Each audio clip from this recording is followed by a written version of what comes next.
का मतलब आरोप उनके जो है आम आदमी पार्टी की प्रेस कॉन्फ्रेंस पे ये आरोप लगाए गए थे। तो साफ तौर पर उनका ये कहना था कि टोरेंट की देन जो है वो राष्ट्रवादी कांग्रेस पार्टी की और उसको लाने वाली आपकी पार्टी है, सत्ताधारी पार्टी है। और आपने दावा किया था, मतलब वो शुरू से लेकर अब तक जो है कई बार सोशल मीडिया पर ये चीज़ आती है और मखसूस शमीम भाई आपको टारगेट किया जाता है कि आपने कहा था कि टोरेंट को मेरी लाश से गुजर करके आना पड़ेगा। तो यहाँ तक कि गुसल करने वाली और जनाजे वाली तक की बातें अब इस पर लोग करने लग गए हैं। तो आम आदमी पार्टी का एक राजनीतिक आरोप और आम लोगों की टोरेंट को लेकर के शिकायतें, क्या आप अपना पक्ष रखेंगे, पार्टी का क्या पक्ष रखेंगे?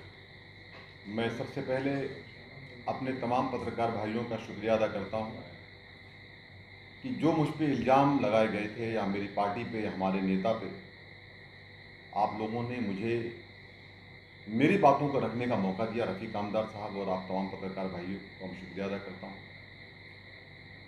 रही बात टोरेंट की, तो मैं सबसे पहले अपनी बात को यहाँ से स्टार्ट करूँगा कि जब हमारी सरकार नहीं थी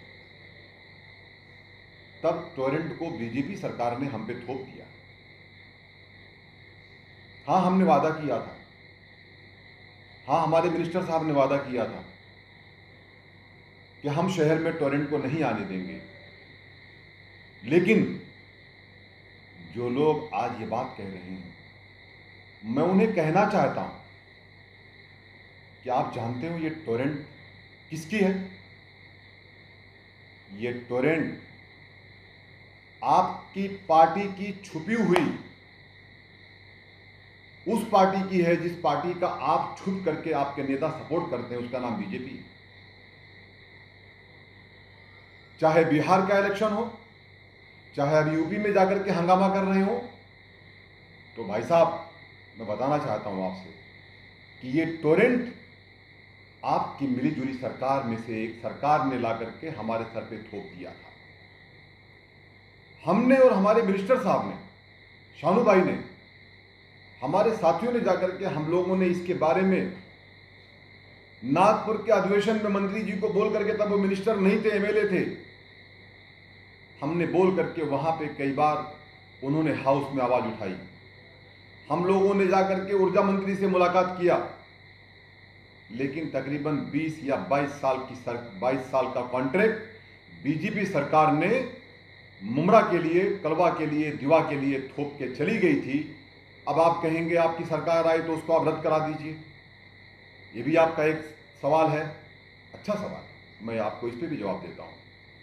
हाँ, हमारे नेता ने कैबिनेट में इसके लिए आवाज उठाई। आप उठा के मिनट्स को चेक कीजिए। उन्होंने कहा कि हमें नहीं चाहिए ये हमें टोरेंट नहीं चाहिए, लेकिन जो हमें थोप दिया गया उसकी लड़ाई लड़ रहे हैं हमारे नेता और हम सब लोग। हाँ, हम टोरेंट के विरोध में थे, हाँ हम टोरेंट के विरोध में हैं, और हम हमारी आवाम के साथ में आने वाले कल भी टोरेंट के विरोध में रहेंगे। रही बात, आप कहते हो कि हम आंदोलन नहीं करते। अरे यार, अल्लाह ताला को डरो भाई। आप पत्रकार भाई मौजूद हैं, अगर मैं झूठ कहूं तो मुझे रोक देना आप लोग। क्या शानू पठान और शमीम खान ने भरी बारिश में अमृतनगर से लेकर के और टोरेंट के ऑफिस तक आंदोलन नहीं किया था? क्या डॉक्टर जितेंद्र अवाड साहब के नेतृत्व में कलवा खारे गांव से लेकर के कलेक्टर ऑफिस तक आंदोलन नहीं हुआ था? क्या राष्ट्रवादी के नगर सेवक और संगठन ने मिलकर के उस आंदोलन को कामयाब नहीं किया था? क्या जो स्टेज लगा था थाने में कलेक्टर ऑफिस के सामने, रफीक कामदार साहब और अनवर भाई यहां बैठे हैं आप लोग, अगर मैं झूठ कहूं तो मुझे रोक देना, क्या वहां पे आकर के स्टेज पर स्पीच करके जितेंद्र अवाड साहब ने मुखालफत नहीं की थी? किया था। आप भी आते हो उसमें से एक दो लोग, चलते हो 2 कदम, थक जाते हो और अपने घर लौट जाते हो। लेकिन ये डॉक्टर जितेंद्र अवाड साहब के सिपाही और खुद हमारे नेता, हम लोग उसकी लड़ाई लड़ रहे हैं।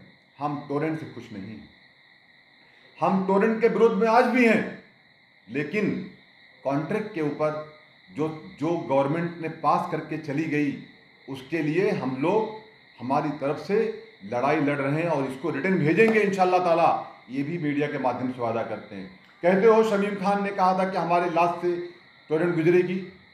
हाँ, मैंने कहा था, मैं मेरी बातों से कभी इनकार नहीं करता, लेकिन क्या आप चाहते हो मतलब कि मैं जा करके सुसाइड कर लूं? अरे भाई, एक पॉलिटिकल आदमी यही स्टेटमेंट देगा डराने के लिए उन लोगों को, उन टोरेंट वालों को, चाहे वो बीजेपी गवर्नमेंट थी उनको, कि अगर ऐसा कुछ होगा तो हमारी आवाम के साथ हमारी लाश से गुजरना पड़ेगा। शमीम खान ने यह कहा था। तो वो हमारा एक स्टैंड था, वो स्टैंड है। हमने उस गवर्नमेंट को डराने के लिए कि हमारे शहर में टोरेंट ना आए, इसके लिए हमने ये बात कही थी। और मैं आज भी अपने उस बात पे कायम हूं। हमारी आवाम के साथ हमेशा हम खड़े हैं। हम कभी टोरेंट के सपोर्ट में नहीं थे, ना हैं। हाँ, आपकी पार्टी जो पीछे से जाकर के डैमेज करने का काम करती है, चाहे वो कांग्रेस को, चाहे वो राष्ट्रवादी को, चाहे वो शिवसेना को, तो ये काम आपकी एमआईएम पार्टी करती है। राष्ट्रवादी कांग्रेस पार्टी के नेता या राष्ट्रवादी कांग्रेस पार्टी हमेशा माइनॉरिटीज के लिए लड़ाई लड़ने काम करती है दोस्तों। शमीम भाई, लेकिन ये तो हो गई, एमआईएम ने हाल ही में जो आरोप आप पर लगाए, पार्टी पर जो लगाए, उसके जवाब आपने दिए। लेकिन आम आदमी पार्टी की प्रेस कॉन्फ्रेंस में अबू अल्तमश फैजी का कहना था कि अभी भी लोगों की बहुत सारी टोरेंट के बिलों के संबंध में शिकायत है और अक्सर हमें भी लोग रोजाना टकराते हैं बहुत सारे।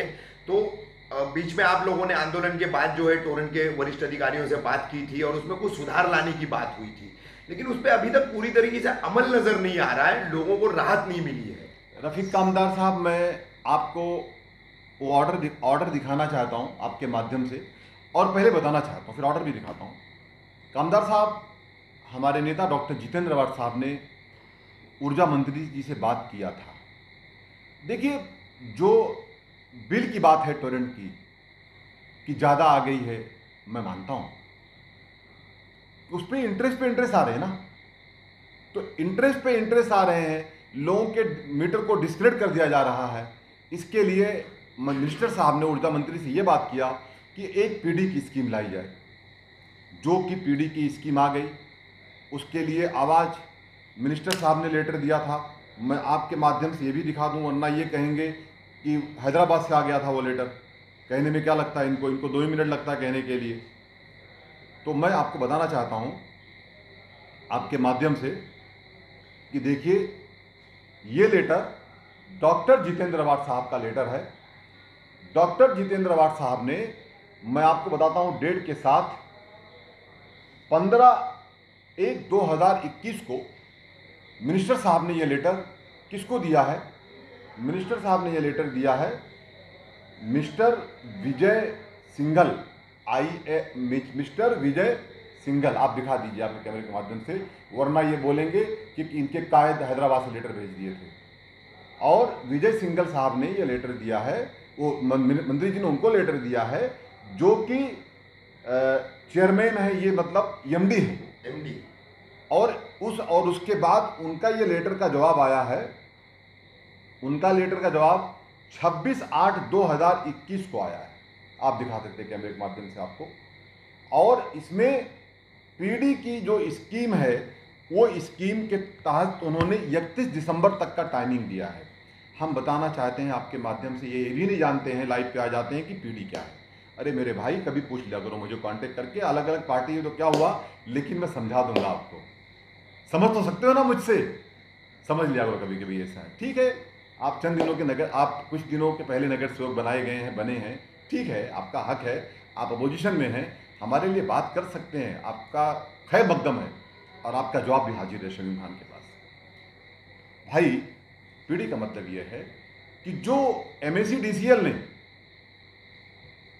जब टोरेंट आकर के MSEDCL से टेक ओवर किया, तो जो पुराने पेमेंट रह गए थे कंज्यूमर के, उसके ऊपर टोरेंट ने आकर के उस पर इंटरेस्ट लगाना चालू कर दिया रफीक अंदाज साहब। तो जब ये टोरेंट आई और आकर के उस पर इंटरेस्ट लगाना चालू कर दी, तो उसके बाद ये हुआ कि अगर मेरा बिल घर का 10,000 आता था अनवर भाई, तो आज वो बिल मेरा हो गया 1 लाख रुपए का। तो मेरा मीटर हो गया डिस्कनेक्ट। तो जब तक मैं 1 लाख पे नहीं करूंगा, जब तक कि मैं लाइन चालू नहीं कर सकता मेरे घर की, यानी मैं अंधेरे में रहूं या चोरी की लाइन लूं या 1 लाख पे करूं। तो मिनिस्टर साहब ने जाकर के इसके बारे में ऊर्जा मंत्री से बात किया, इसके बारे में बात किया, विजय सिंघल साहब से बात किया जो MECDCL के चीफ हैं, MD हैं, कि फैसिलिटीज़ दो हमको PD का, यानी PD की फैसिलिटीज़ करने का हमको एक स्कीम दो जिससे हमारे लोगों को सहूलियत हो जाए। अब ये स्कीम इस तरीके से है, बताना चाहूँगा मेरे कंज्यूमर को, मेरे शहरवासियों को, कि 30% पेमेंट आपको अदा करना है जो आपका बिल का पेमेंट है, और उसके बाद आपको 6 इंस्टॉलमेंट मिल जाएंगे, और आपको उसमें जो आपके ऊपर जो इंटरेस्ट लग रहा था वो इंटरेस्ट लगना बंद हो जाएगा। मेरे भाई नगर सेवक साहब, यह है PD। अगर पहले पूछ लिए होते तो शायद मैं आज आपको ये समझाने की कोशिश भी नहीं करता, आप समझ जाते थे। समझदार थोड़ा बहुत है आप। शमीम भाई, 1 मिनट कंप्लीट हुआ सर। ये है PD। मैं मेरे तमाम उन भाइयों बहनों से कहना चाहता हूँ, आप ये PD की स्कीम का फैसिलिटीज लो, और मेरे नेता को इसके लिए मुबारकबाद पेश करता हूँ कि वो थोपी हुई जो चीज़ें थी कहीं ना कहीं वो इस पे फैसिलिटीज ला रहे हैं। और हाँ, हमने हमारे नेता से और एक मांग किया है।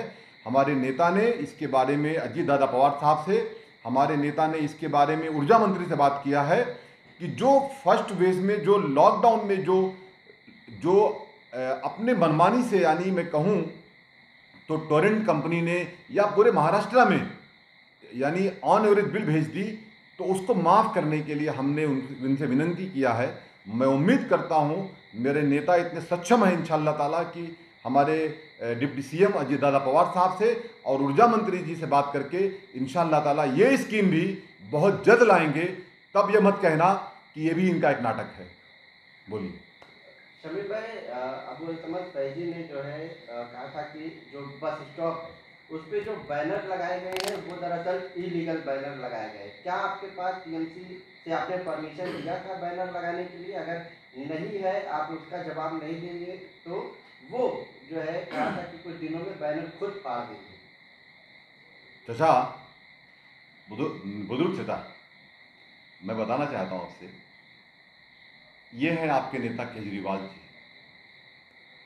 ये मत कह देना कि आपके नेता नहीं, क्योंकि आपको पलटने में 2 ही सेकंड लगता है। और ये है आपका बस स्टॉप, और ये दिल्ली में लगा हुआ है। शमीम खान घर से बना करके नहीं लाया है, अनवर भाई, रफीक भाई। चाचा, यहां पे झाड़ू का निशान भी दिया है, और मेरा वोट और काम, और नीचे झाड़ू का निशान, और लिखा हुआ है अरविंद केजरीवाल, और उसके आगे लिखा हुआ है दिल्ली में तो केजरीवाल। कोई बात नहीं, हमारा इस पर ऑब्जेक्शन नहीं है। चाचा, आप कहते हो कि बस स्टॉप किसी के बाप की प्रॉपर्टी नहीं है, तो ये किसकी प्रॉपर्टी है? मेरा सवाल है आपसे। आपने जो मुझ पर इल्ज़ाम लगाया, तो मैं आपको उस इल्ज़ाम की सफाई दे दूं मीडिया के माध्यम से, क्योंकि इस्लामुद्दीन भाई ने कहा है कि अगर आप जवाब नहीं दे पाए तो इसका मतलब वो सही कह रहे हैं, और उन्होंने कहा है कि फाड़ दूंगा। तो चचा, आपको मैं फाड़ने की नौबत नहीं दूंगा। मैं जानता हूं कि आप बहुत पावरफुल हैं। आप मेरे जाकर के उस बस स्टॉप को निकाल करके तोड़ भी सकते हैं, आप बस स्टॉप को अंगार भी लगा सकते हैं। आप बहुत पावरफुल हैं, क्योंकि आपके पास तो केजरीवाल साहब दिल्ली के CM आपके साथ हैं। आपका क्या है? आपको चलाती बीजेपी है, आप बीजेपी के एक सिक्के एक रूप हैं दूसरे। आपका क्या है चाचा, आप ये सब कर सकते हैं। इसके लिए आपके इस बच्चे ने एकदम बरोबर काम किया। दिखाऊं क्या काम किया मैंने? चाचा देख लीजिए, ये है सोल्यूशन कंपनी एडवर्टाइजमेंट की। दिखाइए भाई चाचा को आप लोग। तो आप ये कहना चाहते जो एड लगे वो परमिशन लिया हुआ है? अरे सर आपको बताता हूं मैं। चाचा, हवा में बात मत किया करो। पहले जाके दिल्ली में पूछना कि वो जो बैनर लगा है वो लीगल है कि इलीगल है, ऐसा परमिशन नहीं है। लेकिन शमीम खान के पास परमिशन है। शायद तुम्हारे नेता के पास उसका परमिशन नहीं होगा, लेकिन डॉक्टर जितेंद्र अवार्ड साहब के कार्यकर्ता के पास उसका परमिशन है, और इसका पेमेंट अदा किया हूं। आप दिखाइए इनको। और जिस दिन मिनिस्टर साहब ने इसकी ओपनिंग किया है, उसके बहुत पहले यानी 9/8 को मैंने इसका ऑर्डर लिया है। अब क्या कहेंगे आप इसके ऊपर, जरा जवाब दीजिए। मेरे ख्याल से अब आपको बस स्टॉप पे जाकर के उसको फाड़ने की नौबत नहीं आएगी।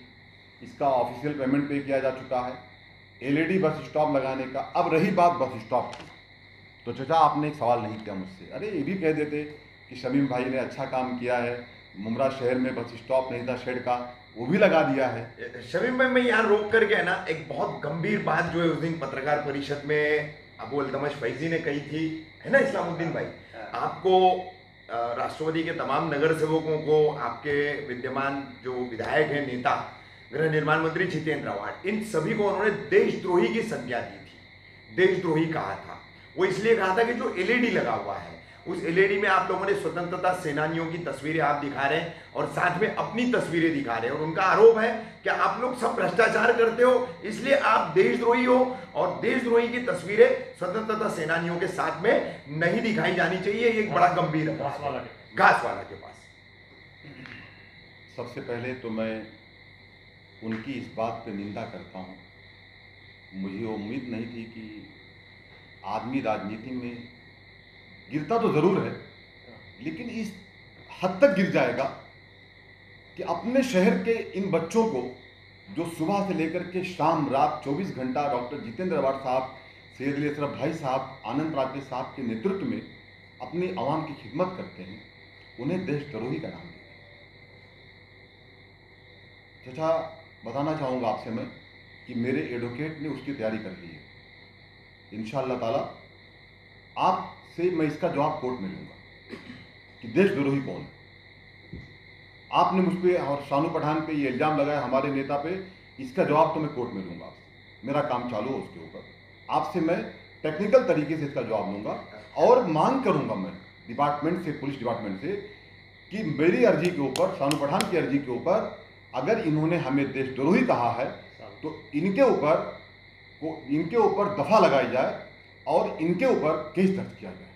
यानी आप मानहानि की दावे की तैयारी, मानहानि की दावे की तैयारी रफीक कामदार साहब हमारी हो चुकी है। अच्छा, बहुत जल्द आपके सामने इसका रिजल्ट आएगा, और प्रशासन से मांग करूंगा कि ऐसे लोगों पे, ये ऐसी बातें क्यों कहते हैं आप जानते हो, कि ये शाहरुख जैसे बच्चे हैं, जज्बात में आ जाएंगे, जाके लफड़ा कर लेंगे, तुमने हमारे नेता कथा कैसा बोल दिया, ये इसलिए ऐसा कहते हैं। लेकिन चचा, मैं कहना चाहता हूँ आपसे, सत्ता भी हमारी है और मिनिस्ट्री भी हमारे पास, होम मिनिस्ट्री भी है, सब कुछ हमारे पास, अल्लाह का एहसान है और अल्लाह हमारे साथ है।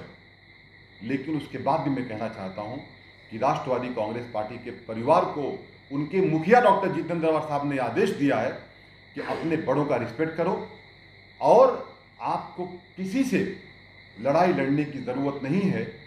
हर किसी को जो ऐसी बातें करेगा उसको जवाब दिया जाएगा, कानून कायदे से दिया जाएगा, जबान से दिया जाएगा, हाथ से नहीं।